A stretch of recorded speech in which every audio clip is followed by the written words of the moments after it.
Kaway-kaway sa mga nanay na may mga project ang mga anak. Tinutulungan ko na nga dahil sabi ni teacher tulungan nga daw. At eto pa may recycled pillow pa kami mga mi. Ang dami.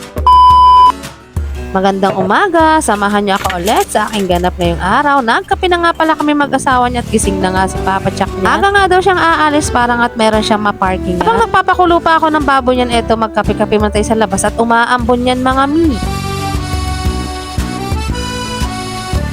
Tuhin ko man humilata ay hindi pwede, nanay ka nga. Hindi pa rin nag-aanti ng mga gawaing bahay katulad magluto ng ulam. Kung ulam naman po kasi ay aabutin na to hanggang gabi kaya nakakatipid na rin kami.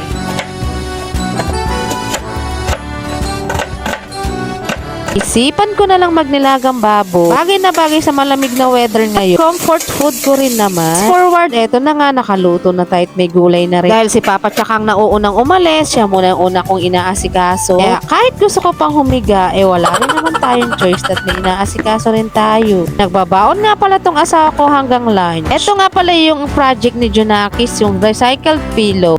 Actually, kahapon po ito pinagpatuloy lang. Meron din kaming gagawin sa EPP. Recycle trash bin na lang ang aking naisip at wala nga akong pabombilya at pasaksakan at ang mahal nga no. Very boom boom na to. Basta grader lang ni ma'am, okay na. Saluhan niya nga muna ako mga mi at ako'y gutom na nga. Abay, napakabilis nga naman ng oras. Biruin mo, 11 o'clock na niyan. Tayo ay maglinis muna. Pasensyahan nyo na't inaasikaso ko na naman ang aking grade 5. Hayaan nyo na't mamimiss ko rin tong gantong senaryo. 11:30 na niyan, ihatid ko na ang aking panganay sa tricycle. Ewan ko ba dito sa weather namin, kanina mainit, ngayon naman nag-aambon. Kamusta naman dyan sa lugar ninyo mga mamis? Umuulan ba't bumabagyo? Na nga pala si Kuya Yuan, ibiniling ko na naman kaya tricycle.